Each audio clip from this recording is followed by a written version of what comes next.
والقائد لاعب نادي اشبيليا، لاعب تولوز السابق، يلعب مع اشبيليا في موسم كان صعب قوي للفريق الاندلسي، لكن النهارده منتخب تشيلي يدخل لقاء بالالوان الحمراء. امامنا هنا منتخب الملقب بمنتخب لاروخا في التصنيف العالمي رقم 54 عالميا، في حين البرتغال في التصنيف الخامس عالميا.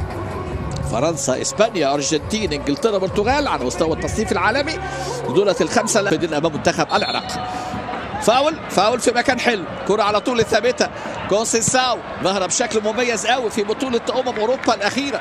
كونسيساو وظهر كذلك ويستمر في عطائه وامكانياته الفنيه العاليه، طبعا هي ارقام قياسيه، محط بالارقام القياسيه العالميه. مره ثانيه هنا على طول تحضير فرانشيسكو كونسيساو كره تسقط عاليه، هدف اول والانقاذ رائع رائع رائع.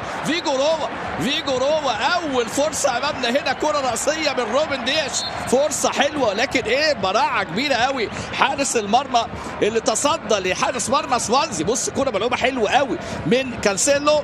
وادي امامنا روبن دياش لاعب ومدافع نادي مانشستر سيتي في ارتقاء 75 لقاء و3 اهداف دوليه. كاد ان يسجل، انتقل الى فياريال في هذا الموسم بعد ما كان لاعب نصف الموسم الماضي مع طبعا النادي اليوفنتوس. مره ثانيه هنا انطلاقه، ادي الاستلام على طول. جواتيريش منتخب تشيلي عايز يقدم نفسه، احد المنتخبات اللي ليها تاريخ مع المنتخب البرتغالي وايضا مع